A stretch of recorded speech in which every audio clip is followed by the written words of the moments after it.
Hello everyone, this is Ask Angelika with Angelika and Stephen. Hello Angelika. Hello Stephen. Brilliant. Okay, we have sight, we have sound, and would you like to talk about this week's topic, please? Yeah, this week's topic is going to be the last one. Sorry, not the last one ever, but the last one for this season.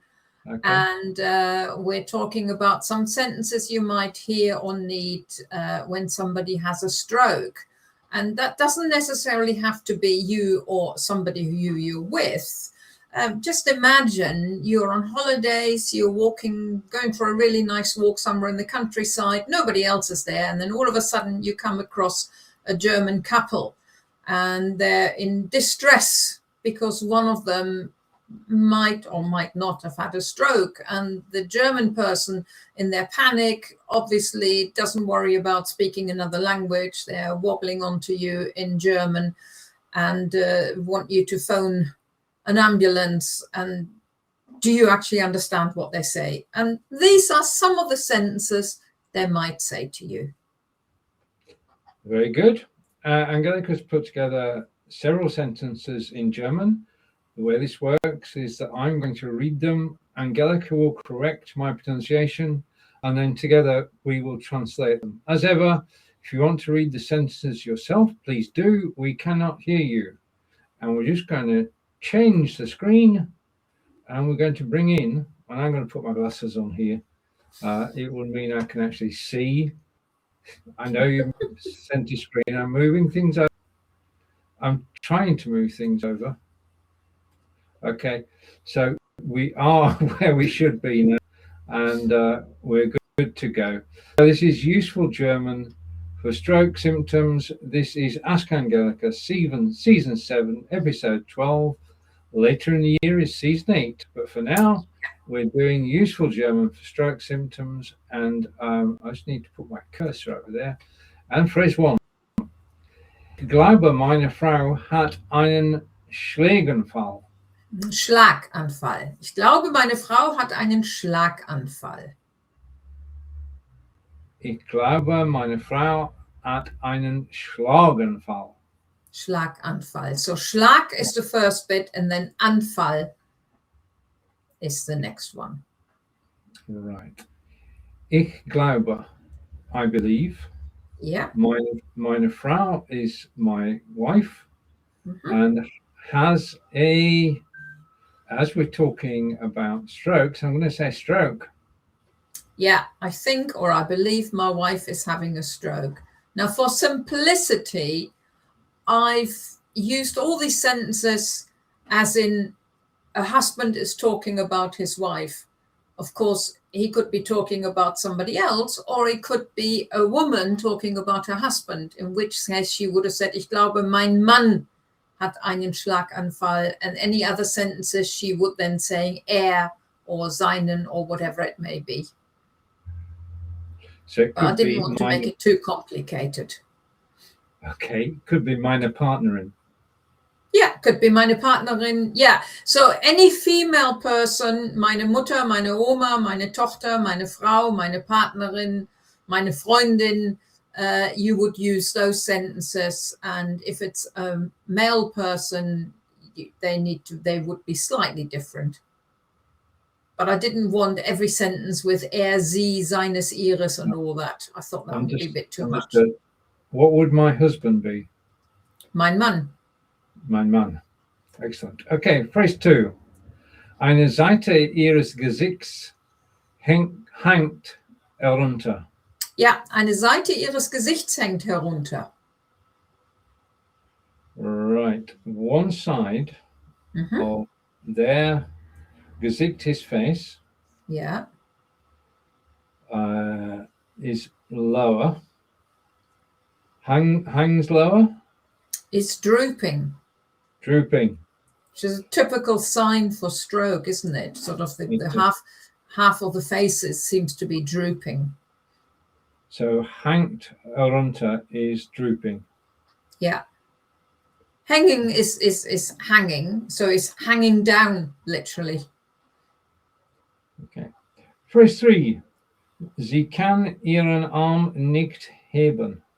Ja, sie kann ihren Arm nicht heben. If it was a man, er kann seinen Arm nicht heben. Cannot lift his arm.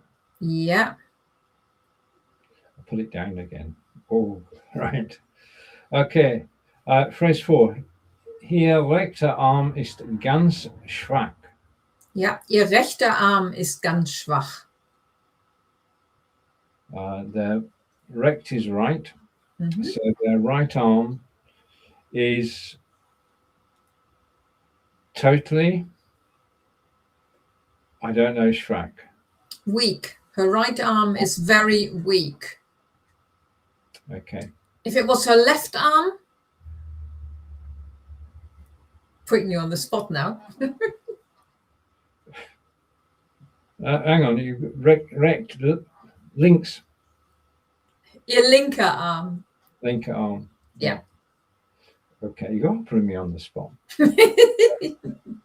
Sie kann nicht deutlich sprechen. Ja, sie kann nicht deutlich sprechen. Okay. Sie kann nicht sprechen. She cannot speak.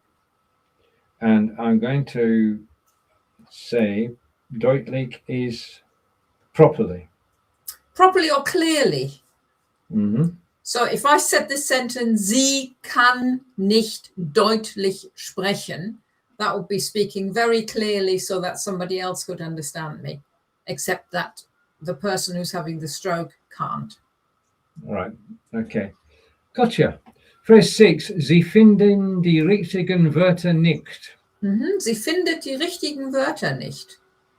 Right. Wörter is words, and richtiger is correct. Nicht is not. So she cannot find the right words. Yeah. Okay. Right. Okay. So there's no explanation there. We just so she cannot find the right words. She can't find the right words. Yeah, exactly. Right. Okay. Phrase 7. Sie kann ihr Bein nicht richtig bewegen. Ja, sie kann ihr Bein nicht richtig bewegen. Bein is leg.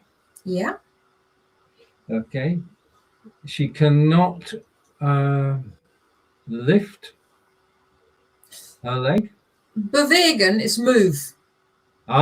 She cannot move her leg. Okay. And she can't move it properly. Because nicht richtig bewegen is she can't move her leg properly. And of course, whilst you're doing all this, you can actually point at parts of the body to emphasize what you're talking about. Phrase 8. Bitte rufen Sie sofort einen Krankenwagen. Yeah. We've had this before, but it's really important that you would understand this one sentence, or you may need to say to somebody else, Bitte rufen Sie sofort einen Krankenwagen. Okay, and because we've had it before, I can say with some confidence, please ring for an ambulance at once. Yeah. Wow. Right. So what we're going to do now is Angelika is going to read the sentences in German and then provide the correct translation at the same time or simultaneously. Okay, I'm just going to go here. Just a moment, give me a second. Whilst you prepare, I prepare as well. Angelika, it's over to you. Okay. Ich glaube, meine Frau hat einen Schlaganfall. I think my wife is having a stroke. Eine Seite ihres Gesichts hängt herunter. One side of her face is drooping. Sie kann ihren Arm nicht heben. She can't lift her arm. Ihr rechter Arm ist ganz schwach. Her right arm is very weak. Sie kann nicht deutlich sprechen. She can't speak clearly. Sie findet die richtigen Wörter nicht. She can't find the right words. Sie kann ihr Bein nicht richtig bewegen. She can't move her leg properly. Bitte rufen Sie sofort einen Krankenwagen. Please call an ambulance immediately. And those are the sentences for this episode. If you want to remember them, we do have a little something to show which might help you. So I'm looking here. Wait a minute. Just talk amongst yourselves for a minute. I thought, just a second. Talk amongst yourselves. Okay. You want to talk about the series later this year? Well, I haven't. I haven't thought it through yet, so I'm not 100% sure how it will work. But I think we're going to do a season on prepositions, on sample sentences with prepositions, because the one thing about a preposition is word for word you can easily translate it. I'll say as an example, in equals in, or auf equals on.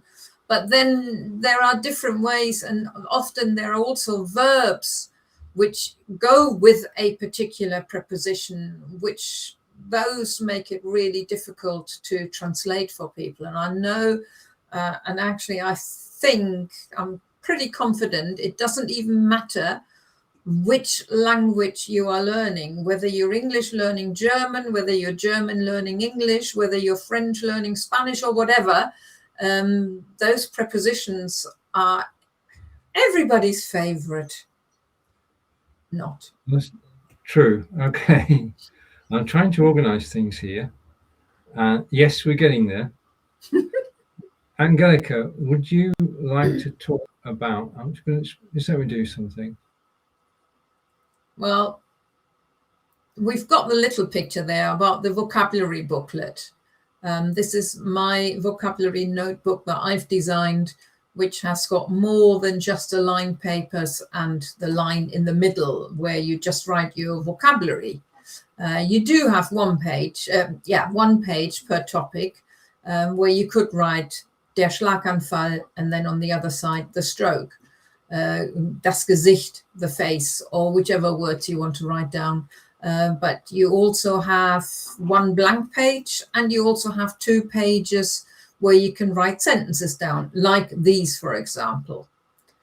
And each notebook has got enough for 25 topics. So you could have all your vocabulary down in topics. You could use it for season 7 that we've just had, with all those, like I call them, insurance sentences, or anything. Or when we start talking about prepositions, you could have topics about all the different prepositions. Whatever you're learning in German, you can use my notebook to put the vocabulary in based on the topics. And when you have completed a topic, you can then fill in the index and write down whatever page it was that you started that topic, and then the name of the topic, which makes it a bit easier to find again afterwards. If you remember, I have written something down about strokes, symptoms, the sentences, where are they? Then you just go to the index and look through, and you find the page where you've written it down. Right. Brilliant. I didn't know whether I'd get back or not, so that's It's always good to see you back. Thank you. So we're going to take a break now. Yeah, it will take me a while to work out exactly how to do it. How long is this season going to be? We don't want hundreds of episodes and that. And then I need to start thinking of the sample sentences as well. So that will be season 9? 8. Season 8. I nearly missed a season then. Okay. Would you like to say goodbye for now, Angelika? Yeah, well, thank you for watching. I know this season hasn't been the easiest one, but I do think it is quite important to cover things that we don't always like talking about, because we still need to know about these things. So it's a bit of a shorter season as well than we normally have. I'm looking forward to the break. I'm looking forward to it not being too hot, so maybe I can actually sit in the garden and work out the season 8, the layout and everything else. And then we will be refreshed in September. I think the first one will be the 4th of September. So it's nicely in line with when, well, in England at least, when the schools start again. So I hope you've enjoyed this. I hope you will have a good summer. And until we see you again, it's just from here. Und tschüss von mir. That's a wrap. And stop.